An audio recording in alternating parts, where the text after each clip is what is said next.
जोहार दोस्तों, मैं हूं उदय मुर्मू सर। आप सभी को स्वागत है मेरे YouTube channel Murmu education centre Giridih में। दोस्तों, पिछली वीडियो में मैंने सेम टॉपिक मांझी परगना शासन व्यवस्था मैंने पढ़ाया था। इसमें इसी से संबंधित पार्ट 2 जो आपको मैं बताने जा रहा हूं, जिसमें क्या क्या संबंध, क्या क्या पद है, सारे पदों के बारे में हम लोग बातचीत करेंगे। पिछली वीडियो में कुछ मैंने आपको बताया और आज इस शासन व्यवस्था का कंप्लीट वीडियो मैं आपको देने जा रहा हूं। दोस्तों, अगर आप मेरे चैनल को अभी तक सब्सक्राइब नहीं किया है तो करो, क्योंकि ये जो वीडियो मैं आपको देने जा रहा हूं वो जेपीएससी, जेएसएससी, झारखंड दरोगा, जितना भी झारखंड लेवल के क्वेश्चन जो आएंगे वो आपको इस वीडियो के माध्यम से बहुत सारे क्वेश्चन आप सॉल्व कर सकते हैं। ठीक है दोस्तों, तो आज का सेम टॉपिक है मांझी परगना शासन व्यवस्था। दोस्तों, पिछली वीडियो में मैंने 1 से 5 पॉइंट बताया था। आज मैं 6ठा पॉइंट बताने जा रहा हूं। वो आपका क्या होगा, एक तरफ पद होंगे और दूसरी तरफ उस पद का क्या क्या कार्यशैली होंगे, उसके बारे में हम लोग चर्चा करेंगे। तो एक तरफ आपका पद है और दूसरी तरफ उसका संबंधित तथ्य,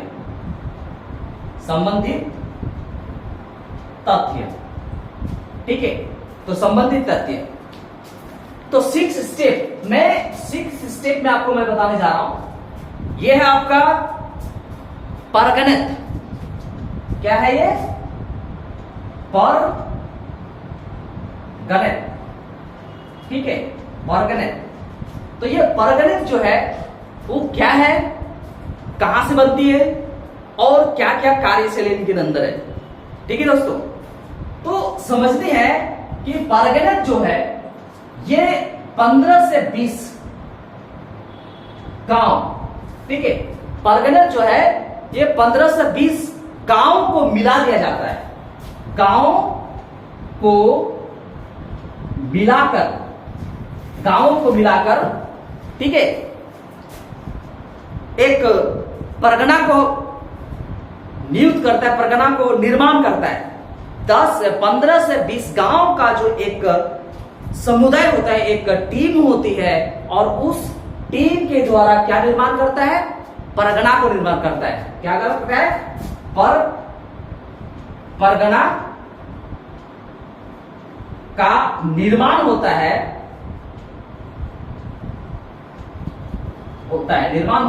ठीक है। तो 15 से 20 गांव का सहयोग से एक परगना का निर्माण होता है, और इस परगना का जो प्रधान होता है, इस परगना का प्रधान, ठीक है, जितना भी दल है सारे दल के अंतर्गत एक प्रधान होता है। तो इस परगना के जो प्रधान होता है और उस प्रधान को ही परगणित कहा जाता है, ठीक है। तो प्रधान को परगणित कहा जाता है, ठीक है। तो कहता है परगणित क्या है? परगणित फिर से आप समझो, परगणित क्या है कि 15 से 20 गांवों को मिलाकर जब एक परगना का निर्माण करेगा, और उस परगना का जो प्रमुख है, प्रधान है, उसको हम लोग जानेंगे किस नाम से? परगणित के नाम से जाना जाएगा, ठीक है। परगणित के नाम से ये जाना जाएगा। कौन? परगणित। ये क्या करता है? इसका सेकेंड पॉइंट क्या है? इसका सेकेंड पॉइंट है, इसका सेकेंड पॉइंट क्या है? सेकेंड पॉइंट है कि ये, इसका कार्य क्या है? परगणित का कार्य क्या है? जब कभी भी विभिन्न गांवों में कोई भी समस्या हो, चाहे वो लड़ाई का समस्या हो, चाहे वो जमीन जायदाद का समस्या हो, चाहे वो और सारी समस्याएं, जितने भी समस्या होंगे वो विभिन्न ये जो विभिन्न गांवों के विवादों को, क्या विवादों को, है ना, क्या करता है, निपटारा करता है। क्या करता है, निपटारा करता है। कौन, परगणित का सेकेंड स्टेप जो काम होता है वो विभिन्न, क्योंकि आपको समझना है 15 से 20 गांव को मिलकर परगना बनता है, और जब परगना बनती है तो उसमें एक प्रमुख होता है जिसको परगणित कहते हैं। ये विभिन्न गांवों का जो विवाद होगा वो विवाद को क्या करता है, विवादों को निपटारा करता है। क्या करता है, निपटारा करता है, यानी कि प्रॉब्लम को सॉल्व करता है। ये परगणित का काम होता है, परगणित का काम होता है। ठीक है, तो नेक्स्ट मैं आपको बता दूं,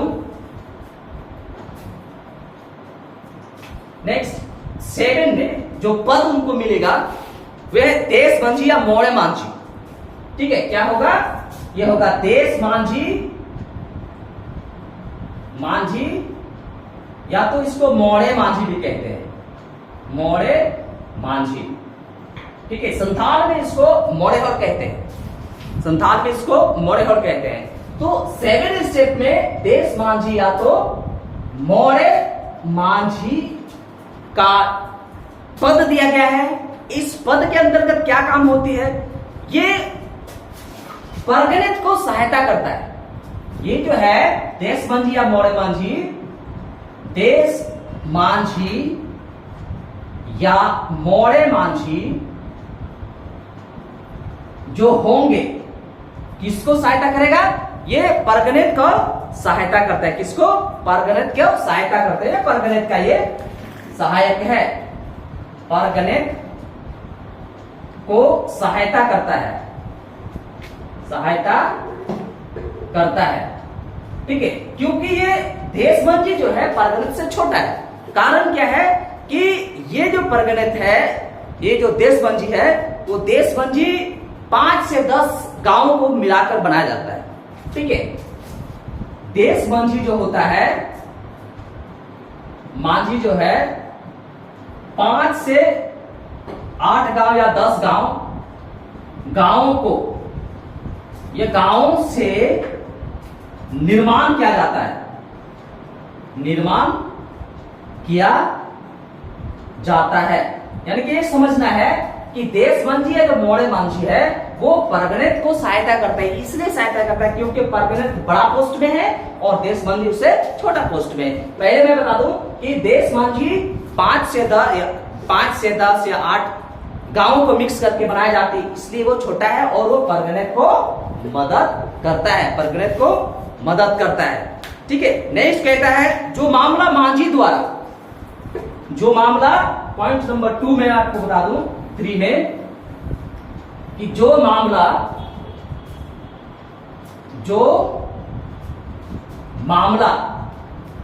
मांझी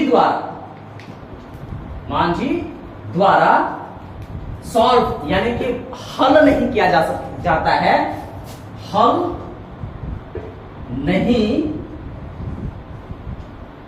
होता है, तो ठीक है, जब मांझी के द्वारा कोई समस्या है, उस समस्या को वो नहीं कर पाता है तो उसे किसको भेजते हैं, तब मांझी से देश मांझी में कन्वर्ट होता है। तो उस मामले को देश मांझी को सौंप दिया जाता है, को हस्तांतरण है या हस्तांतरित किया कर देता है, लेकिन सौंप दिया जाता है, दिया जाता है। आपको समझनी है कि ये मांझी हर गांव में एक प्रधान होता है, मांझी आराम के नाम से वो जाना जाता है। जब वो गांव की समस्या सॉल्व नहीं कर पाते हैं तो अपने से ऊपर वाला पोस्ट यानी कि देश मांझी को वो सौंप देता है। ठीक है, देश मांझी को वो सौंप देता है। अगर ये देश मांझी से भी सॉल्व नहीं होता है तो फिर किसको दिया जाएगा, फिर आपको कहां चला जाएगा, परगणित में चला जाएगा। कहां, परगणित में ये चला जाएगा। ठीक है, समझ आ रहा है आपको। तो कहता है कि अगर वह मामला मांझी से नहीं हुआ तो देश मांझी को देगा, देश मांझी से नहीं हुआ तो परगनेट को देगा, ठीक है, और परगनेट से नहीं हुआ तो और भी पोस्ट है, जैसे हम लोग बोलते हैं दिसोम मांझी, तो दिसोम मांझी अंतिम होता है, इसके बाद कोई पोस्ट नहीं है, ठीक है। तो परगनेट को दे दिया जाएगा अगर देश मांझी से नहीं हुआ तो, ठीक है। तो ये था आपका देश मांझी का 3 पॉइंट, देश मांझी का 3 पॉइंट। नेक्स्ट आपको मैं बताऊं, नेक्स्ट जो है वो दिसोम मांझी। नेक्स्ट 8वां जो पोस्ट है वो है दिसोम मांझी, ठीक है, दिसोम मांझी। ये पंचायत स्तर में सबसे बड़ा पोस्ट है, इसके बाद कोई पोस्ट नहीं है, ठीक है। कहता है दिसोम मांझी, दिसोम मांझी जो परगनेट से उच्च स्तर का होता है। पॉइंट नंबर 1 में कहता है दिसोम मांझी, मांझी परगनेट से ऊंच होता है या ऊंचा पद होता है या पोस्ट होता है, ठीक है। दिसोम मांझी जो है यह अंतिम है, सबसे बड़ा पोस्ट है, इसके बाद कोई पोस्ट नहीं है। दिसोम मांझी जब मामला मांझी के पास गया वहां सुलझा नहीं, तो उस मांझी ने देश मांझी को दे दिया। देश मांझी अगर नहीं कर पाया तो परगनेट को मिलेगा, ठीक है। अगर परगनेट नहीं कर पाया तो कहां आएगा, दिसोम मांझी के पास ये आएंगे। किसके पास आएंगे, दिसोम मांझी के पास ये आएगा, ठीक है। और पद का होता है, और यह दिसोम मांझी अंतिम पोस्ट होता है, पद होता है, जहां हर समस्या का समाधान होना ही होता है, ठीक है। जब ये परगनेट नहीं कर पाएगा तो दिसोम मांझी को हस्तांतरण करता है, जहां सारा मामला का समाधान होते है, समाधान किया जाता है, ठीक है। तो ये कहता है कि दिसोम मांझी अंतिम पोस्ट होता है और इसके बाद कोई भी पोस्ट नहीं होती है, और यहां मामला सुलझना निश्चित होता है, ठीक है, निश्चित होता है। नेक्स्ट जो पोस्ट है वो है भगदो प्रजा। 9 पोस्ट में है, ये है भगदो प्रजा, ठीक है, भगदो प्रजा। तो भगदो प्रजा का जो कार्य है वो किस तरीके से जानेंगे। भगदो प्रजा का जो कार्य है वो कोई भी मामला अगर हो, गांव में कोई भी मामला हो, कोई भी मामला अगर होता हो तो तब उस गांव के 3-4 वरिष्ठ लोगों को, उस गांव के 3-4 जो वरिष्ठ लोग होते हैं, बुजुर्ग लोग होते हैं, और जो समाज के बारे में जानकारी रखते हैं, उन सारे लोग वहां पे जाते हैं और उस मामले को सॉर्ट आउट करता है, ठीक है। कहता है गांव में कोई भी मामला हो तो 4 या 5 वरिष्ठ लोग वहां पे पहुंचेंगे, ठीक है। वरिष्ठ लोग मिलकर उस समस्या को समाधान करता है, ठीक है। तो ये कहने का मतलब है भगदो प्रजा जो होती है वो कोई गांव के अंदर होती है, और गांव में जब भी कोई समस्या होती है वो समस्या को कंप्लीट रूप से समाप्त करने के लिए 4-5 बुजुर्ग लोग होते हैं, और वो मिल करके उस समस्या को समाधान कर देता है, ठीक है, समाधान कर देता है, ठीक है। नेक्स्ट कहता है, नेक्स्ट नंबर 10 पॉइंट में है, 10 पॉइंट में आपको जो दिया जा रहा है ये है आपका लासेर टंगाई। इसको संथाली में लासेर टेंगोई कहते हैं। लासेर टंगाई जो है संथाली में लासेर टेंगोई कहते हैं। 10 नंबर ये लासेर, यहां पे टंगाई लिखा गया है, ठीक है, तो हम लोग इसको लासेर टेंगोई कहते हैं, ठीक है, लासेर टेंगोई। यानी कि ये जो है, ये जो लासेर टेंगोई होता है एक पोस्ट है, और ये पोस्ट के अंतर्गत लोग क्या करते हैं, लोगों को या गांवों को सुरक्षा करता है एक प्रहरी के रूप में। जैसे रात में चौकीदार होते हैं, तो सेम कंडीशन आदिवासी समाज में भी, संथाल समाज में भी उस शासन व्यवस्था, मान ली परगना शासन व्यवस्था के अंतर्गत एक पोस्ट रखा गया जिनका नाम था लासेर टंगाई, यानी कि लासेर टेंगोई। ये क्या करता है कि वो गांव को प्रहरी के रूप में, गांव को रक्षा करता है, गांव को रक्षा करता है, क्या बनकर रक्षा करता है, एक प्रहरी के रूप में, प्रहरी बनकर, रात में जो पहरा देता है ना उसी को प्रहरी कहते हैं। इससे बचाता है बाहरी आक्रमण से, बाहरी आक्रमण से वो बचाता है, ठीक है। तो लासेर टंगाई में लासेर टेंगोई का कार्य क्या है कि वो एक प्रहरी के रूप में काम करेगा, और जब काम करेगा प्रहरी के रूप में तो निश्चित तरीके से वो रात भर जगेंगे, और रात भर जगेंगे तो वहां पे किसी भी प्रकार का दिक्कत नहीं होगा, बाहरी आक्रमण का कोई दिक्कत नहीं होती है, ठीक है। ये था आपका लासेर टंगाई। नेक्स्ट आपको मैं बता दूं, ये चौकीदार, ये है चौकीदार, ठीक है। चौकीदार तो सारे लोग समझते हैं, चौकीदार तो कहते हैं इसका काम क्या होता है। आप चौकीदार को देखो, जब भी कोई मामला होता है गांव में, पुलिस प्रशासन पहुंचते हैं तो वहां चौकीदार का होना जरूरी है। अगर चौकीदार वहां नहीं जाएंगे तो किसी भी इंसान को पकड़ पाना संभव नहीं है। तो चौकीदार उसका क्या करते हैं, सारे पुलिस पदाधिकारी को वहां पे उनके और उसके पास लेकर जाते हैं और उसको गिरफ्तार करते हैं। तो चौकीदार का काम क्या है, ये पुलिस के तरीके से काम करता है, ठीक है। कहता है चौकीदार जो है पुलिस के तरीके से काम करता है,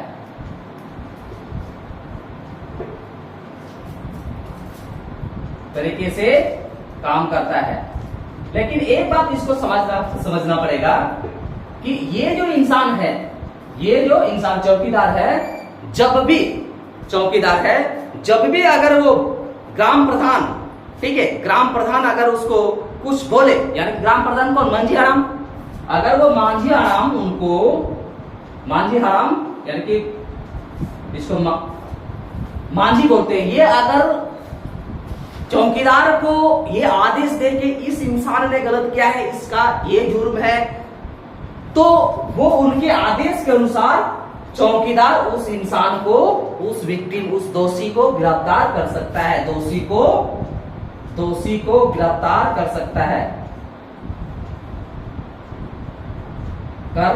सकता है, ठीक है। तो चौकीदार का काम ये है, पुलिस का कार्य, पुलिस के तरीके से ये कार्य करते हैं। और जब भी कोई दिक्कत होती है तो वो ग्राम प्रधान यानी कि मांझी हराम के आदेश के अनुसार वो उस इंसान को क्या करेंगे,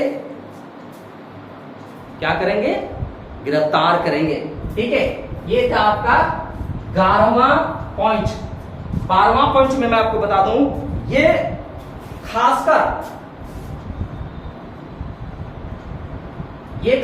आदिवासी समुदाय में जो संथाल लोग हैं, उस संथाल लोग के लिए बहुत ही अहम है, क्योंकि ये जानना जरूरी है, ठीक है। तो 12वां क्या है, नायके, ठीक है। नायके आप समझ सकते हो कि जब गांव में होता है तो मंजीराम होता है, प्राणिक होता है, नायके होता है, उडम नायके होता है और जोगमांझी होता है ना। तो सेम कंडीशन नायके भी एक पोस्ट है ग्राम में, और इसका काम क्या होता है, नायके जो होता है पूजा पाठ का काम संभालता है। जितना भी नायके लोग हैं इस व्यवस्था के अंतर्गत ये लोग पूजा पाठ का काम करते हैं, यानी कि गांव में धार्मिक कार्य करते हैं, पूजा पाठ वगैरह, है ना। ये क्या करते हैं, गांव में धार्मिक कार्य करते हैं, ठीक है। जैसे हो गया पूजा, अगर हो पूजा पाठ, ये सारा कार्य संभालते हैं। जैसे आपका हो गया संथाली में एरोक्सिन खाते हैं, जैसे आपका हो गया बहा पूजा हो गया, बहा पूजा करते हैं। तो ये क्या करता है कि धार्मिक कार्य का संपन्न करता है। कौन संपन्न करता है, नायके संपन्न करता है, ठीक है, नायके संपन्न करता है। लेकिन इनके अंदर क्या है कि अगर कोई इंसान धार्मिक अपराध करता है, अगर कोई इंसान धार्मिक अपराध करता है तो उस अपराधी को वो सजा सुना सकता है। अगर कोई इंसान धार्मिक अपराध करता है, धार्मिक अपराध करता है तो नायके, यानी कि नायके उस इंसान को सजा दे सकता है, सजा सुना सकता है, इतना पावर है। लेकिन यह समझना होगा कि उस इंसान ने धार्मिक कोई भी पूजा पाठ में अड़चन या किसी भी प्रकार के प्रॉब्लम क्रिएट किया है तो अन्यथा वो नहीं कर सकते। तो नायके का काम क्या है, गांव में धार्मिक कार्य करना। कोई भी इंसान अगर गलत कर रहा है धर्म से रिलेटेड तो उसको वो सजा सुना सकता है, सजा सुना सकता है, ठीक है। ये था आपका नायके। नेक्स्ट आपका एक और पोस्ट है इसी से संबंधित, वो है क्या, कुडम नायके। कुडम नायके, ठीक है, कुडम नायके। ये भी पोस्ट क्या है कुडम नायके का, ये भी नायके का ही कार्य करते हैं। यानी कि ये कौन है, ये एक तरीके से कुडम नायके का सहायक है, यानी कि उप नायके है। क्या है, उप नायके। उप नायके जिस तरीके से नायके काम करता है उसी तरीके से कुडम नायके भी कार्य को, धार्मिक कार्य को संभालता है, ठीक है, धार्मिक कार्य को संभालता है। जैसे देवी देवताओं को पूजा पाठ करना है, बाहर में पूजा पाठ करना है तो वो कुडम नायके का ही काम होता है, कुडम नायके का ही काम होता है, ठीक है। नेक्स्ट है आपका जो चीजें हैं वो है आपका करेला दंड। बहुत ही सुंदर सा करेला दंड, करेला दंड, है ना, करेला दंड। करेला दंड क्या है, करेला दंड जो है एक साधारण सा दंड है, साधारण सा दंड है। इसमें इंसान को 5 से 150 तक जुर्माना लगाया जाता है, ठीक है। करेला दंड, करेला दंड एक साधारण दंड है, दंड है जो व्यक्ति को 5 रुपया से लेकर 150 तक जुर्माना मांगा जाता है, जुर्माना मांगा जाता है। ये है आपका करेला दंड, ठीक है। नेक्स्ट और बहुत ही इंपॉर्टेंट चीजें हैं जो आज हमें समाज में देखने को मिलता है, वो क्या है, वो बहुत ही ये समाज के भीतर बहुत ही एक तुच्छ काम होता है जिसके बारे में हम लोग बात करेंगे, वो है बिटलाहा। बिटलाहा, ठीक है, बिटलाहा। बिटलाहा क्या है इसके बारे में हमको समझना है।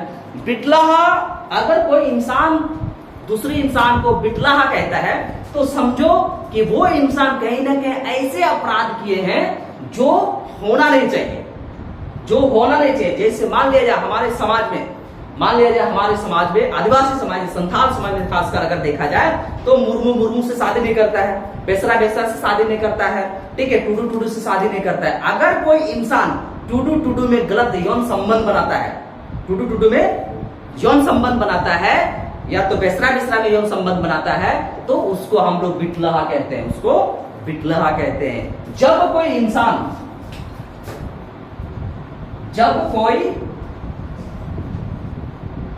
इंसान या लड़का या लड़की, जब कोई महिला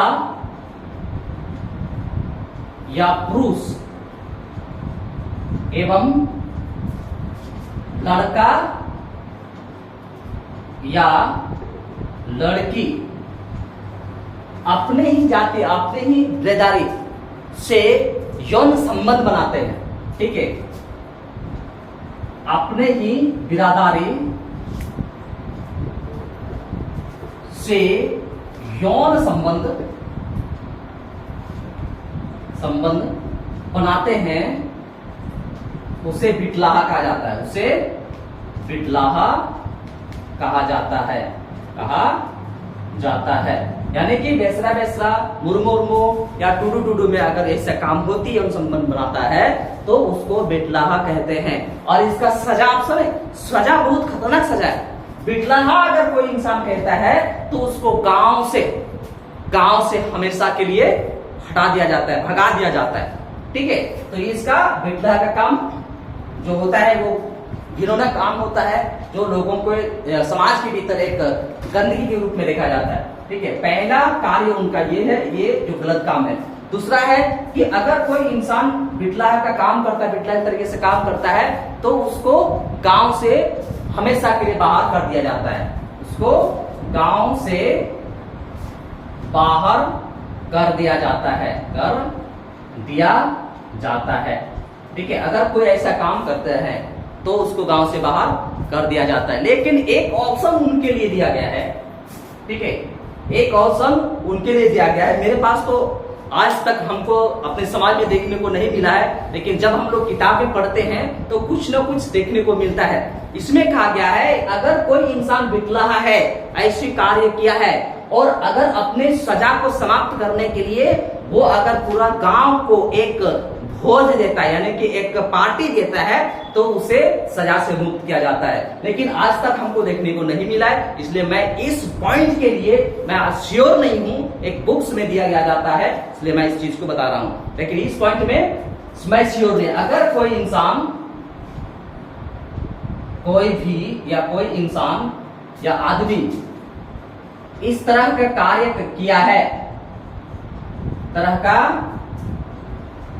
किया है, और अपनी सजा कम करना हो तो पूरे गांव को भोज देता है या देगा, तब वो सजा से मुक्त हो जाएगा। ये जो पॉइंट है, इस पॉइंट के लिए मैं श्योर नहीं हूं, ठीक है, इसलिए मैं ये पूर्ण रूप से मैं आपको बता नहीं सकता ये है कि नहीं है। लेकिन हमारे समाज में आज तक हमको देखने को नहीं मिला है। संथाल समाज में अभी भी इस चीज को हम लोग ऐसा नहीं करते हैं, ऐसा हम लोग किए ही नहीं है, ठीक है। ये था आपका बिटलाहा का पॉइंट। नेक्स्ट आपका मैं बता दूं, देखिए जितना भी हम लोग पॉइंट्स पढ़ रहे हैं, इस पॉइंट्स को अगर आप पॉज करके नहीं लिखे तो कहीं ना क्या भूल जाएंगे। इसलिए इस पॉइंट को आप लोग लिखिए, और लिखने के बाद इसको बार बार पढ़िए, एक ना एक दिन समझ में आ जाएंगे। और जब समझ में आ जाएंगे तो जेपीएससी यूं ही फर्स्ट क्रैक में ही फर्स्ट अटेम्प्ट में आप क्रैक कर जाएंगे। लेकिन इनके लिए आपको खूब ज्यादा पढ़ना पड़ेगा। अगर कोई भी इंसान जेपीएससी निकालना चाहते हैं तो ये साधारण चीज नहीं है, पीटी निकाले तो मेंस के लिए प्रॉब्लम हो जाएगी। इसलिए आपको कंप्लीटली पढ़ना होगा। जितना भी बुक्स, जितना भी वीडियोस आप देखेंगे, सारा वीडियोस को पॉज करके आपको लिखना पड़ेगा, तभी आप पूरी तरह से कुछ भी कर पाएंगे, ठीक है। वीडियो को अंत तक जरूर देखना। जब भी आप वीडियो देख रहे हैं, किसी भी ट्यूटर का वीडियो देख रहे हैं, तो वीडियो को अंत तक जरूर देखना। अगर आप अंत तक नहीं देखें तो कहीं ना कहीं आप थोड़ी सी नॉलेज लेकर के आप रहेंगे, जो आपके लिए घातक सिद्ध होगा, ठीक है। नेक्स्ट पॉइंट मैं आपको बताने जा रहा हूं, वो है आपका लो बीर सेंद्रा, ठीक है। जो भी पॉइंट है ये है लो बीर सेंद्रा, ठीक है, लो बीर सेंद्रा, ठीक है। लो बीर सेंद्रा ये भी एक बहुत महत्वपूर्ण स्थान रखता है, ठीक है। ये क्या है, लो बीर सेंद्रा क्या है, जब भी कोई भी मामला अगर गांव में नहीं हो पा रही है, पर देशमांझी में नहीं हो पा रही है, परगनत में नहीं पा रही है, ठीक है, और ऐसी घटना जो बहुत ज्यादा दिक्कत पैदा किया समाज के वक्त, समाज को बहुत ज्यादा नीचे दिखाया है, उस समस्या को समाधान करने के लिए लोहबीर सेंद्रा का रखा गया है, लोहबीर सेंद्रा को रखा गया है। जैसे हम लोग जब भी किसी भी तरह से दिक्कत होती है तो हम लोग लोहबीर सेंद्रा बुलाते हैं और उसमें तमाम लोग, बहुत सारे लोग जमा होते हैं और उसमें निर्णय कहते हैं। तो लोहबीर सेंद्रा क्या है? एक उच्च स्तरीय एक न्यायिक संस्था है। लोहबीर सेंद्रा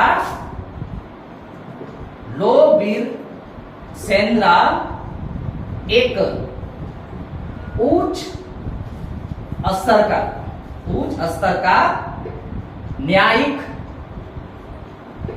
संस्था है। ठीक है, तो लोहबीर मतलब लूटपाट शुरू हो जाएगा। ठीक है, संतान में बोलते हैं ना, संतान में बोलते हैं कि अगर ऐसा है तो दिक्कत हो जाता है। लोहबीर सेंद्रा। ठीक है, नेक्स्ट आपको मैं बता दूं, नेक्स्ट मैं बता रहा हूं, यह है आपका सेंद्रा बैसी।